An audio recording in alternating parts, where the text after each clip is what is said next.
الرحمن الرحيم. السلام عليكم ورحمة الله. إخوة الأعزاء، نقف احتراما لكم جميعا حتى أولا نشكركم جميعا على حضوركم ونرحب بكم ضيوف أعزاء أتيتم لتشاركوا بأعمال هذا الملتقى الهام بتقديري. وأنا سعيد جدا أنه في بينكم نخبة من خيرة الحقيقة الصحفيين الأردنيين الذين يستطيعوا أن يشاركوا آراءهم وتجربة الإعلام الأردني الإلكتروني وأيضا بنواحيه المختلفة الأخرى. هذا ملتقى في غاية الأهمية لأنه إحنا سواء كان بالقطاع الرسمي أو القطاع غير الرسمي لازلنا في مرحلة البلورة والتفاعل مع الواقع الجديد بهذه الفورة الكبيرة في الإعلام الإلكتروني.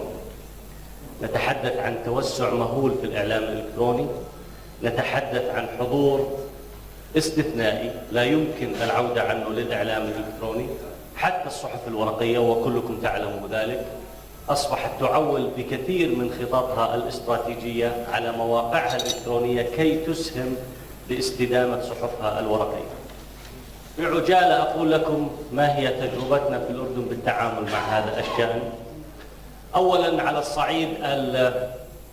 صعيد السياسات، على صعيد الرؤية، احنا نقدر تماما الحقيقة أولا دور الإعلام الإلكتروني.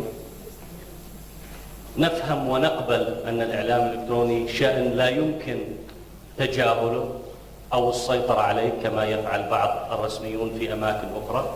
نحن ندرك أن هذه حقيقة واقعة، وندرك أنها جزء أساسي من العمل الإعلامي والصحفي وتطوره، وندرك أيضا بضرورة التفاعل الإيجابي مع هذه الظاهرة اللي الحقيقة بالنهاية فيها كثير من الخير للمجتمعات، لأن أصبح المواطن العربي والمواطن الأردني والمواطن الإماراتي يحصل على كم أكبر من الأخبار، يحصل على كم كثير من تدفق المعلومات، وهذا فيه خير لأنه بالنهاية سوف يسهم بالارتقاء بمستوى الوعي الجمعي العام، ما من شأنه أن ينعكس على درجة رفاه الشعوب والمجتمعات.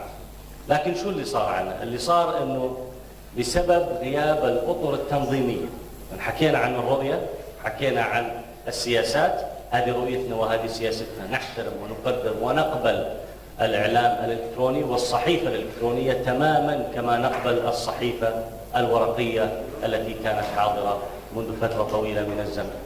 على الصعيد التنظيمي واجهتنا تحديات الحقيقة، والتحديات لم تواجه فقط الحكومة ولا القطاع الرسمي في الأردن، بل واجهت أيضا الجسم الصحفي.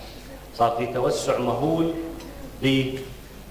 بالمواقع الإخبارية، قسم كبير منها الحقيقة كان من الدخلاء على الصحافة، وأنا سعيد باستخدام كلمة دخلاء الحقيقة لأنه فعلا هذا هو واقع الحال. لم يكن عملا صحفيا، لم يكن مهنة الصحافة النبيلة كما نعلمها، البحث عن الحقيقة وإخبار الحقيقة للرأي العام، لم يكن هذا واقع الحال لمئات المواقع الإلكترونية اللي كانت موجودة في الأردن. والحقيقة أن هذه الظاهرة تأزمت لدرجة أنها باتت تمس بالسلم الاجتماعي. أصبح كثير من الناس يتعاملوا مع هذه الظاهرة بعصبية وباستفزاز، وكان في عندنا حالات عنف الحقيقة بسبب ما كتب بهذه المواقع. ما كتب اللي هو لم يكن مهني، وكان ضرب من ضروب الابتزاز الحقيقة، ويعلم إخواني الموجودين هنا هذا الأمر.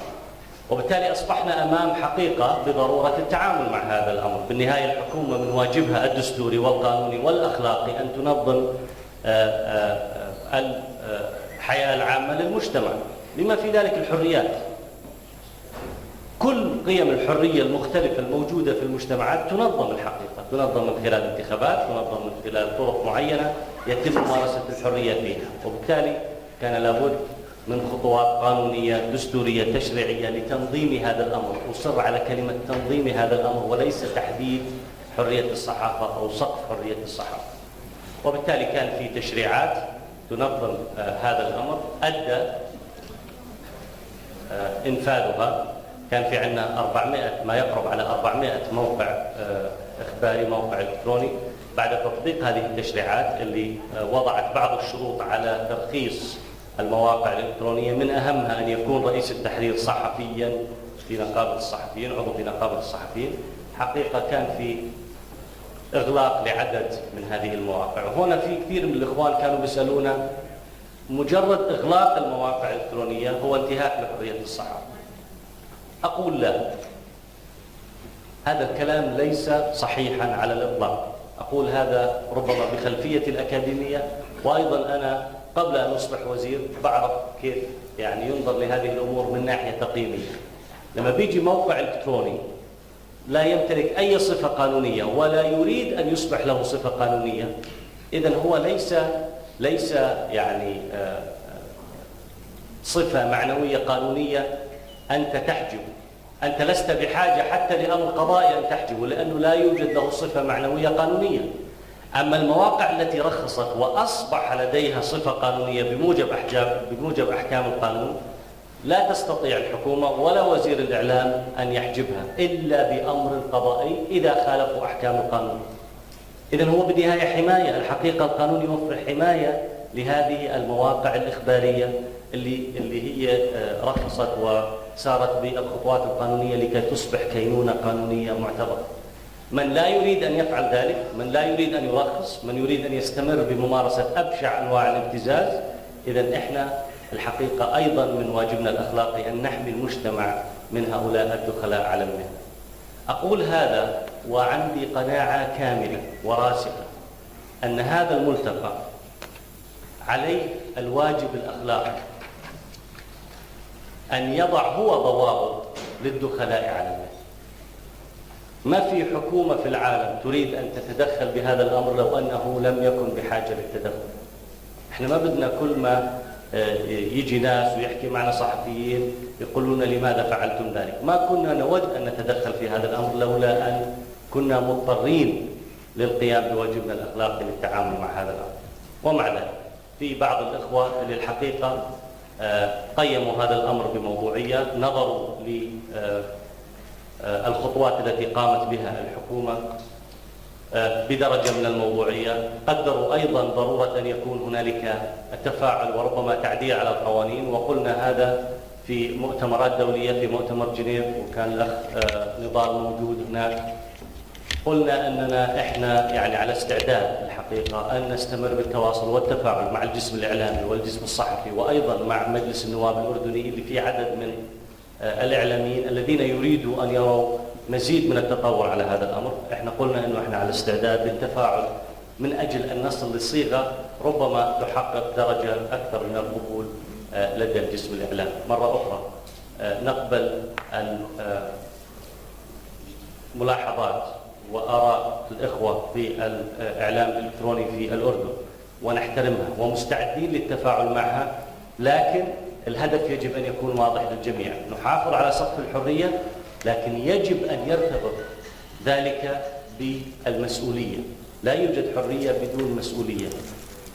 تلازمية الحرية والمسؤولية لا تعيب الصحافة ولا تنقص من سقف الحرية على الإطلاق، بل هي واجب أخلاقي وقيمي على كل صحفي ممارس أن يتبعه في كل كلمة يكتبها وفي كل كلمة يطبعها، لأنه بالنهاية أنتم من يصنع الرأي العام.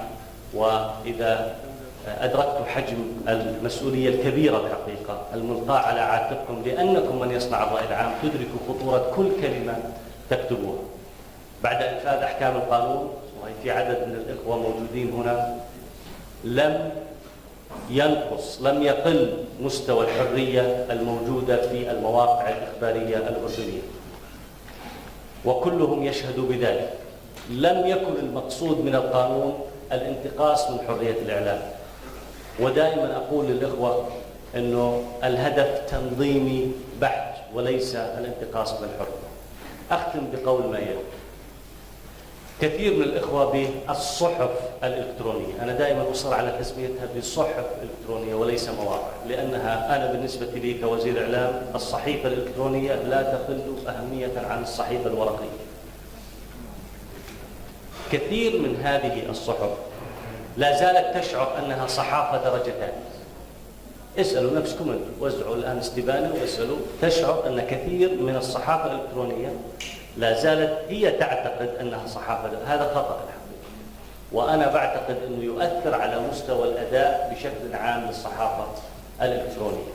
أنتم صحافة كاملة الدسم تماما كما أي صحافة تقليدية أخرى، القناعة بذلك سوف ترتقي بمستوى الأداء. مرة أخرى أرحب بكم، أشكر كل القائمين على هذا الملتقى الهام والمستضيفين والمنظمين. إخوة أعزاء، نتطلع بشغف لقراءة التوصيات الصادرة عن ملتقاكم. السلام عليكم ورحمة الله وبركاته.